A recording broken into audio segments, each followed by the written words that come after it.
Greetings, and welcome to the Jerash Holdings Fiscal 2026 third quarter financial results call. At this time, all participants are on a listen-only mode, and the question and answer session will follow the formal presentation. If anyone should require operator assistance during the conference, please press star zero on your telephone keypad. And please note, this conference is being recorded. I will now turn the conference over to your host, Mr. Roger Pondell, Investor Relations. Sir, you may begin. Thank you, operator, and hello, everyone. Good morning. Welcome to Jerash Holdings Fiscal 2026 third quarter conference call. I'm Roger Pondell with Pondell Wilkinson, Jerash Holdings Investor Relations firm.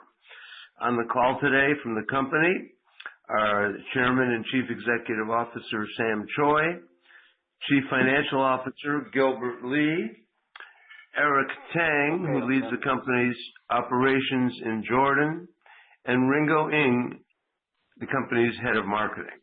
Before I turn the call over to Sam, I want to remind our listeners that today's call may include forward-looking statements within the meaning of the Private Securities Litigation Reform Act of 1995.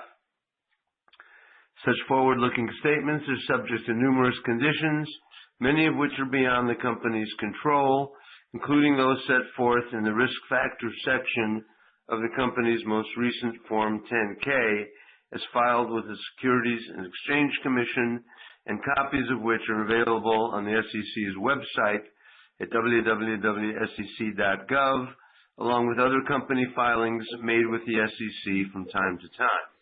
Actual results could differ materially from these forward-looking statements, and Jerash Holdings undertakes no obligation to update any forward-looking statements except as required by law. And with that behind us, it was my pleasure to turn the call over to Sam Choi. Sam? Thank you, Roger. Jerash achieved sharply improved financial results across both the top line and bottom lines for the fiscal third quarter. The performance reflected continued growing demand from our long-standing global customers, complemented by initial large orders placed in June from our new strategic partner, Hansol Textile in Korea. Our collaboration with Hansol is progressing well and delivering mutual benefits as we continue to work together on additional orders for its largest customers, a U.S.-based multinational omnichannel retail company. At the same time, our long-standing global brand customers are seeking to secure greater production capacity with Jerash. Turning to our recent announcement made just last week, we are very excited about the acquisition of a 184,000 square foot manufacturing building and land in Amman, Jordan, from the Housing Bank for Trade and Finance.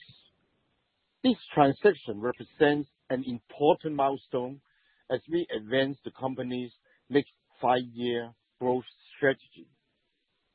We plan to establish these facilities at Jerash's new flagship production complex through an additional investment of approximately $3 million in renovations and $2 million in advanced manufacturing equipment. Renovations are anticipated to be completed before the end of 2026. Once fully operational, this strategic investment is expected to increase our manufacturing capacity by at least 40%. This expansion will meaningfully enhance our ability to support growing demand from existing customers while positioning the company to pursue new business opportunities. Since the added physical capacity and advanced technological capabilities allow us to scale responsibly while maintaining the quality and reliability our customers expect.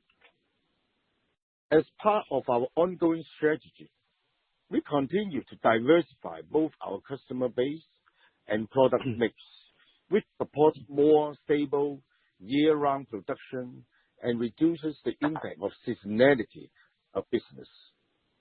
These initiatives, combined with our planned capacity expansion, position us to accommodate growing order volumes across new and expanded product offerings. As we scale, we remain focused on driving further improvements in gross margins while maintaining operational and cost control discipline. With that, I will now turn the call over to Eric Tang, who is in charge of our operations in Jordan. Eric? Thank you, Sam.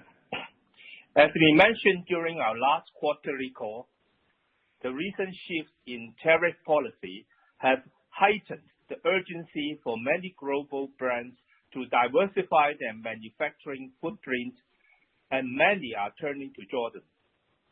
Jordan today is being recognized as one of the world's preferred manufacturing hubs. Accordingly, since mid-2025, in response to rising capacity requirements from our customers, we have been actively pursuing opportunities to expand our production capacity. Hence, we are very thrilled with the opportunity to acquire the bank-owned manufacturing building and land, as Sam mentioned. We expect to begin renovations immediately, with completion currently anticipated before the end of 2026. Once operational, the new facility is expected to gradually employ up to approximately 2,500 workers. As demand and order volumes increase, recruiting efforts will begin ahead of the completion of renovations and before new equipment is installed, allowing us to ramp up operations quickly and efficiently once the facility comes online. We are now completing production of the final phase of the initial order of 3 million pieces of girl shorts from Hansel, with shipments expected to be completed during the current fiscal quarter. At the same time, we are working closely with Hansel and its largest customer on the second purchase order for a different style. Buyers from major customers have submitted increased order projections for calendar year 2026. And we also are continuing to see new inquiries from global brands and other strategic partners. Our facilities are now fully booked through July, with customers' commitments coming in for the rest of the calendar year soon. We are looking at different ways to expand our production capacity. Currently, we are collaborating with the Jordan Ministry of Labor to develop additional facilities in 2 rural towns, supporting both our growth objectives and local employment opportunities. We expect these projects to be completed within fiscal 2027. Once finished, these new facilities are expected to add an additional 5 to 10% to our total production capacity. This additional production capacity will enable Jerash to expand existing customer relationships while capturing new growth opportunities. Our long-term strategy is to more than double our current production capacity in the next 5 years, while continuing to focus on diversifying both our customer base and product mix. Through capacity optimization, our goal is to drive stronger, more consistent top-line growth and improve margins throughout the year. With that, I will now turn the call over to Gilbert to discuss our financial results.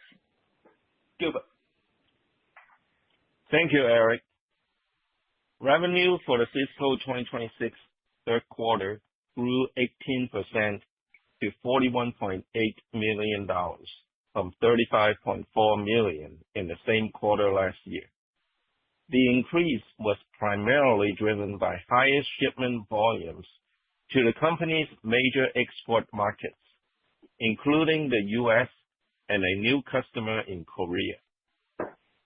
Gross profit increased 31% to $7 million for the fiscal 2026 third quarter from $5.4 million in the same quarter last year.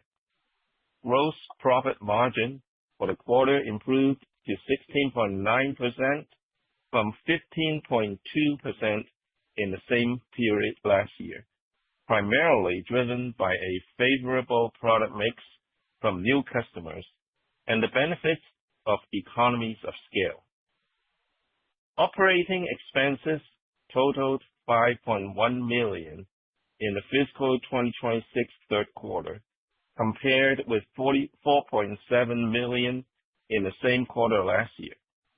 The increase was primarily due to higher sales volumes and increased recruitment costs, and partially offset by lower stock-based compensation.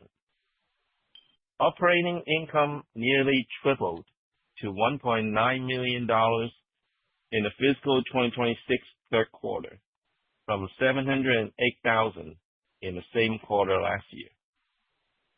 Total other expenses were $418,000 in the fiscal 2026 third quarter, compared with $252,000 in the same quarter last year.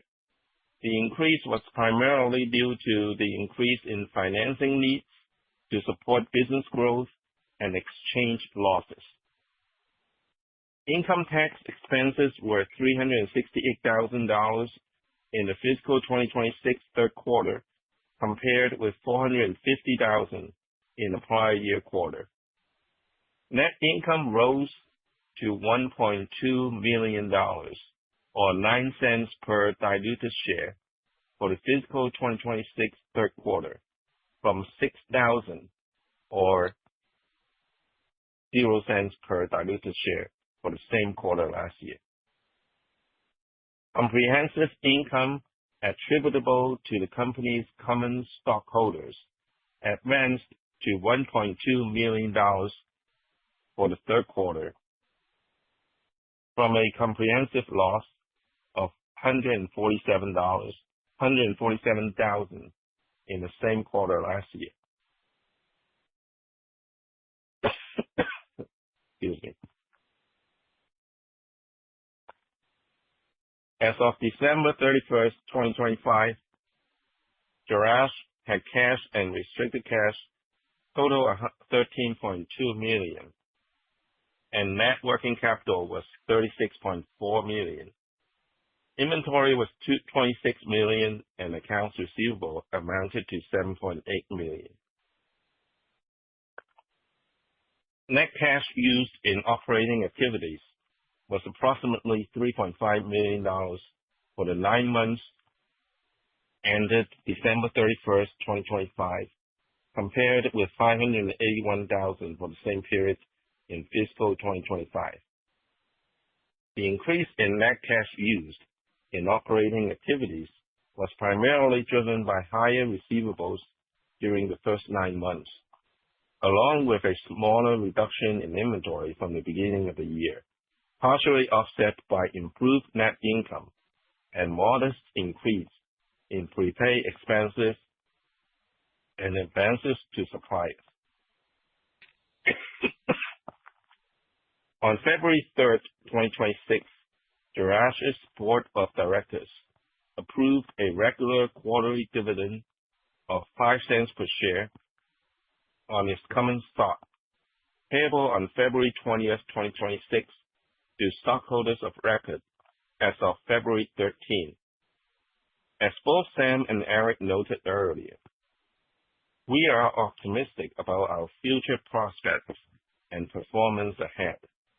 We remain focused on cost controls and improving operating efficiency as we implement and execute our long-term expansion strategy. Looking ahead, we expect revenue for the fiscal 2026 fourth quarter to increase by 23 to 26% over the same quarter last year, and our gross margin target for the fiscal 2026 fourth quarter is 14 to 16%. We want to note that the Ramadan holiday this year falls at the end of March, whereas last year it occurred in early April. Depending on production and shipping schedules, some shipments may experience delay into the following quarter. We will now open up the call for questions, and I will turn the call back to the operator. Thank you. Ladies and gentlemen, at this time we will be conducting our question and answer session. If you would like to ask a question, please press star 1 on your telephone keypad. A confirmation tone will indicate your line is in the question queue, and you may press star 2 if you would like to remove your question from the queue. For participants using speaker equipment, it may be necessary to pick up your handset before pressing the star keys. One moment, please, while we poll for questions. Thank you. Our first question is coming from Mike Baker with D.A. Davidson. Your line is live. Thanks, guys. Just real quick, a couple questions on how these expansions impact your income statement and balance sheet. So I guess first, how do you finance the $5 million needed for renovations? Where does that just come out of cash, or do you borrow to fund that $5 million? And then I guess secondly, and related, where does the $2.8 million for the from the that's been financed from the housing bank, where does that show up? Is that going to show up as debt on your balance sheet? Thanks. Thank you, Mike. The first question about the $5 million that we estimated cost for renovation as well as equipment installation, the total is $5 million, which includes the renovation, which is $2 million, and also the renovation is $3 million, and the equipment is $2 million. This $5 million is going to be financed by the housing bank also, but it is separately applied for because the housing bank is going to apply from the central bank, which provides a subsidy on the interest rate, which we will get a lower than market interest rate for this $5 million loan. And this will show up on our balance sheet as long-term debt. I think the repayment is 8 years, but we have a 1-year grace period. In other words, we don't have to pay back the principal until February of 2027. Now, the $2.8 million for the building and the land is going to be a mortgage by the housing bank. And that is also an 8-year loan. The interest rate, I believe, is 8%. And also there will be a grace period. So the first year we only have to pay quarterly interest, but then it will start repayment of the principal a year later. Okay, that makes sense. So total then it's going to be, and so that's going to show up on the balance sheet, that mortgage. So total is going to be $7.8 million showing up for approximately $7.8 million. Yeah, right. Okay, fair enough. If I could ask one more, a little more detail, if you wouldn't mind, on those other. I think you said 2 other facilities that you're thinking about. It sounds like they're smaller because it'll increase capacity by 5 to 10%. But can you, just a little bit more detail on the size of those facilities and I guess similarly, how those would be financed? Yeah, if you remember, a few years ago, we worked with the Department of or the Ministry of Labor to start up a satellite factory in a rural area, which is about 1.5 hours outside of Amman. And that has been quite successful. Now, This is mainly to help the Department of Labor to promote business in rural area and also to create job opportunities for those areas that have high unemployment rates. So, and by working with the Department of Labor, they will work with us, cooperate with us to give us the privilege or the permits to import foreign workers, which we depend on because those are skillful workers, and we import a lot of those, and we accommodate them in our industrial city, and that has been working out very well for us. So just to as a win-win cooperation with the Jordanian government, we agree to set up another 2 satellite factories in rural areas, not too far from our main industrial zone, maybe an hour or 2 hours away, but that will allow us to hire more local workers, which will keep the Ministry of Labor happy and continue to cooperate with us when we need their help. But our goal is to utilize those to train up our local workers, as well as to work on some not so complicated garment styles and improve our overall efficiency. So I think overall this is going to be a cost savings to us because those local workers, they don't need to take a long commute. And of course, we provide them transportation, and that will help us save our transportation costs. So those are smaller scale kind of factories, just like the one that we started a few years ago. And the amount of capacity that they will bring is not going to be like one of the main factories that we have in Amman. Does that answer your question? Yes, thank you. Understood. Very clear. And Eric, do you have anything to add? Oh, also because we have this kind of satellite project which help the Jordanian government to increase the job opportunities in the rural area. So this is the reason why Housing Bank can get for Jerash from the central bank a subsidy of the interest rate in financing the couple of millions of our machinery and renovation cost. Yeah, that's right. Got it. Thank you. Our next question is coming from Ryan Myers with Lake Street Capital Markets. Your line is live. Hey guys, thanks for taking my questions. First one for me. So with the 40% capacity, that sounds like it'll come online, towards the end of this year into next year.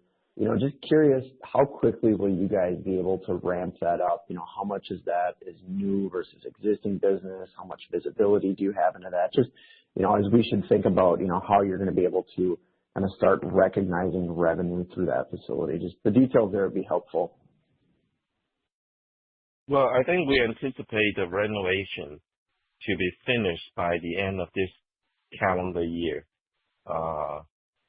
So by the end of 2026. And like Eric said, we will start recruiting for new workers and start training them before the renovation is complete and before the equipments are installed. So we're going to take the slower season to kind of integrate the new workers and also the new capacity into our production. So hopefully by the end of this fiscal year or the beginning of by the end of this calendar year or the beginning of 2027, we'll be able to be online, this new facility, and that will increase our capacity up to or at least 40% once it is fully occupied and 2,500 workers brought in. So I think this whole process is probably going to take a year to 2 years to complete. Okay. Got it. That's helpful. And then just thinking about gross margins for the quarter came in pretty healthy. Can you just walk us through, how much of that was the higher overall product mix or just economies of scale, and then maybe how we should think about gross margins going forward and kind of where that balances out at?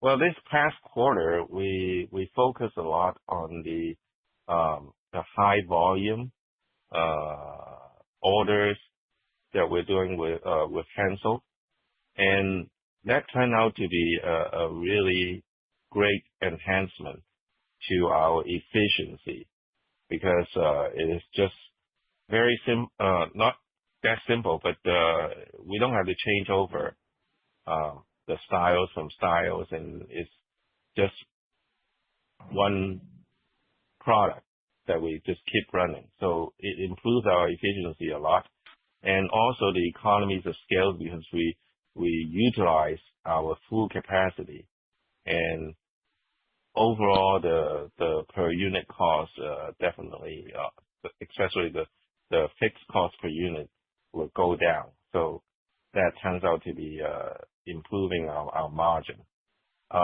Going forward, we're kind of probably going back into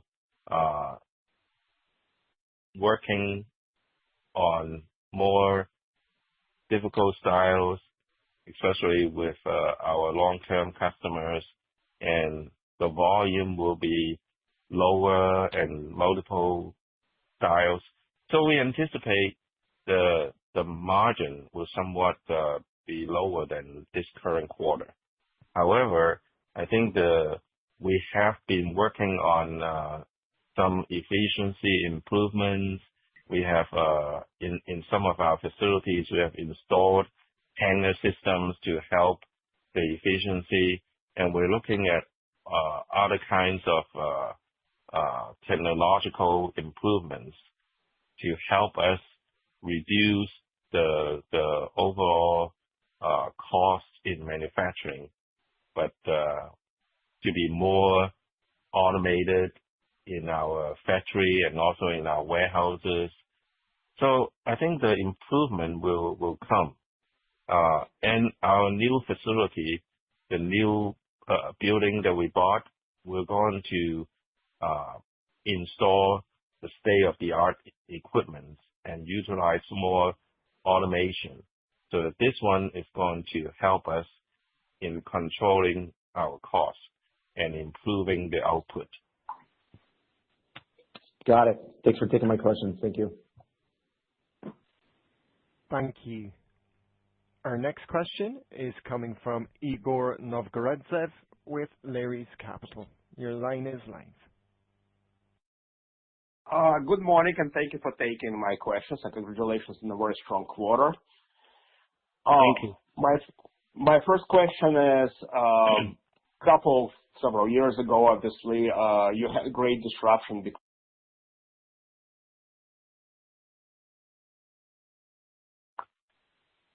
Apologies, sir. One moment, please. Hello?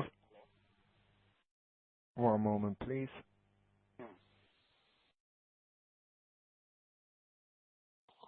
Sorry, Igor, we have your line back, sir.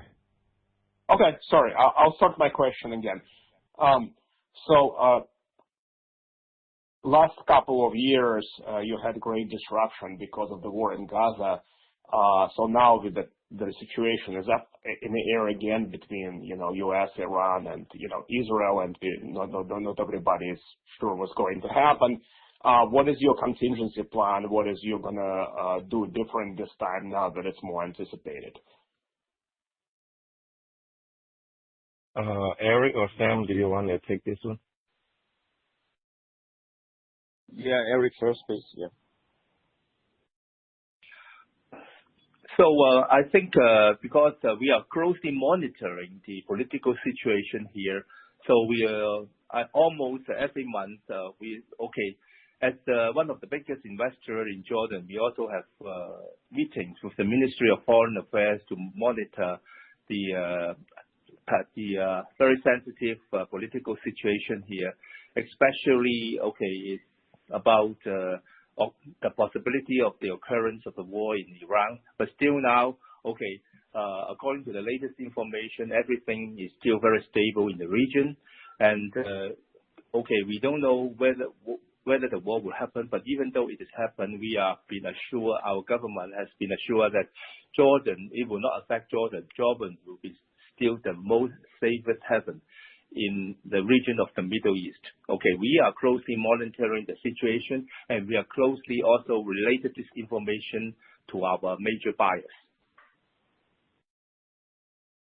Okay. I was more concerned about the delivery and closure of the Haifa port and so on. So basically, you had a real issue shipping stuff in and shipping stuff out.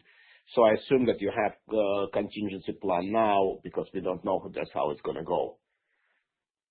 Nowadays, currently, for the past 6 months, the Haifa port and the Aqaba port are working very efficiently and very stable, not like before. So for the past 6 months, so we don't encounter any obstacle in the delivery of our export container. Okay. My other question is, I see that your expansion and purchase is going to be financed with debt, and I understand that the rates are quite attractive. But you still have quite a bit of cash on your balance sheet, which doesn't quite earn anything close to 8% that you're going to be paying on your debt. What are you planning to do with cash?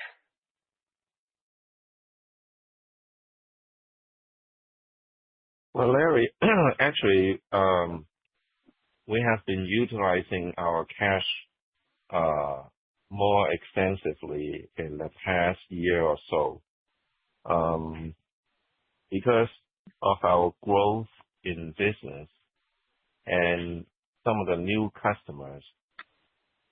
For our old customers, such as BF and New Balance, they have supplier financing programs that we could rely on to get early payments on the receivables.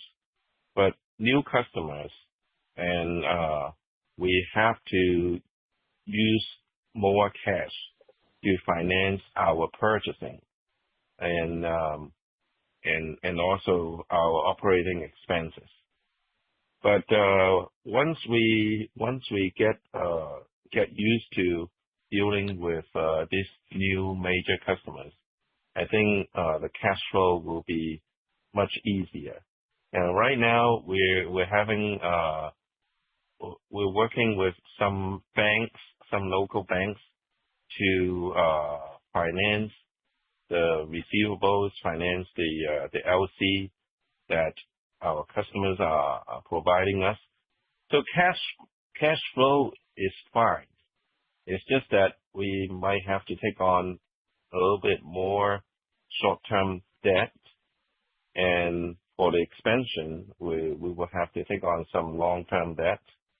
But it's okay. I think for the time being, we will rely on that to finance our growth, our working capital growth, and also our expansion. But once we reach a more comfortable level, we will consider other financing alternatives. Okay. My last question is about the health of your still largest customers, BF Corp. Obviously, they had a lot of turmoil the last few years. How are they doing? Do you still experience a lot of pricing pressure from them? And maybe you can talk a little bit about your relationship with them. Well, let me try to give you a big picture of, but then Eric and Sam could add to it. I think we do experience some pricing pressure from our customers, but I think that is because of the tariff situation that is affecting everybody. So it's not just affecting our customers; it is affecting everyone else, even other suppliers. It's affecting our competitors. So the market is reacting to it. But the good thing is we are considered as a highly capable and we deliver high quality and very reliable manufacturer in Jordan. So sometimes our customers, even though they try to put pressure on us, and but they know we might be their only choice, or but we might be one of their few choices if they want to have productions in Jordan. So there's always a power or going back and forth between our customers and us. But I think overall we strike a balance, and we will continue to do business, and if it doesn't make sense, then nobody will do business. Okay. I think overall, as long as we provide competitive pricing and good quality and good service, everybody will be in good shape. Okay. Thank you. So I would like to. Oh, okay. Go ahead, sorry. Yeah. So I would like to add a few points as well in terms of the pricing pressure from customers. First of all, I mean, the tariff situation in Jordan compared with other countries in the world, I mean, except Egypt, they enjoy 10% reciprocal tariff, but Jordan enjoy 15%, will be amongst the lowest among all other countries. In addition to the basic duty-free, privilege. That's one point. Other point is, yes, the customer will give pressure on the FOB price because of the tariff, but of the total garment breakdown, cost breakdown, trims and fabric, they also will give some room for us in terms of pricing. So, although we got pressure from customer in terms of the FOB price, but other costs like fabric and trims, they also will lower the price. So, that will counterbalance the overall reduction in pricing pressure from customers. Yeah. Okay. Thank you very much. And again, congratulations on an excellent quarter. Thank you. Thank you. Thank you. Our next question is coming from Barry Pasternak, who is an investor. Your line is live. Hey guys, thanks for taking my call. Congrats on the quarter. It looks like your tax rate was 24% for the quarter, which was lower than recent quarters. As I recall on a previous call, you mentioned that you were working with a tax consulting firm on tax strategy. Could you talk about whether any progress has been made on that front, and how you're thinking about, or whether that's part of the reason for the lower tax rate this quarter, and how you're thinking about the tax rate going forward?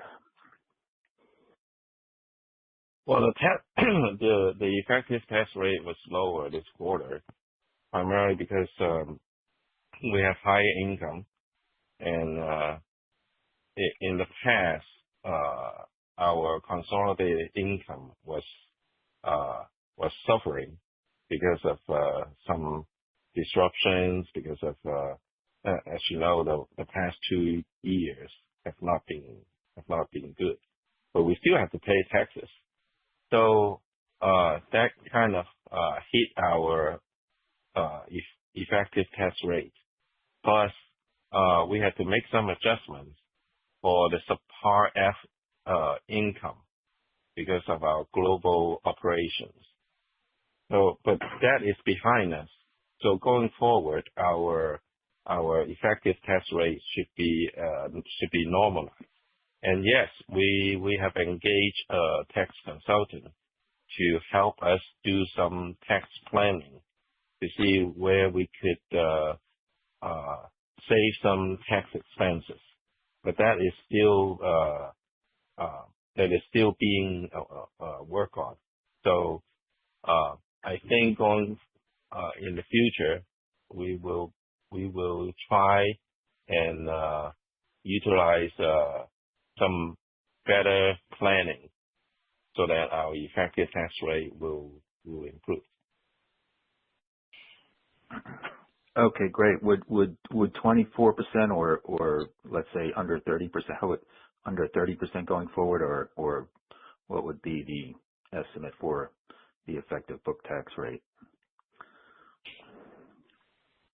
Right now, I think we're projecting between 25 to 30%. Okay. All right. Thanks very much. Thank you. Ladies and gentlemen, this does conclude today's question and answer session. So I would like to turn the call back over to Mr. Choi for any closing remarks. Thank you very much, operator. So thanks to all of you for joining us today. We appreciate your continued support and interest in Jerash and look forward to speaking with you soon about our progress. Thank you very much. Thank you. Thank you. Ladies and gentlemen. Thank you all. Yeah. Thank you. Thank you. This does conclude today's conference, and you may disconnect your lines at this time. And we thank you for your participation.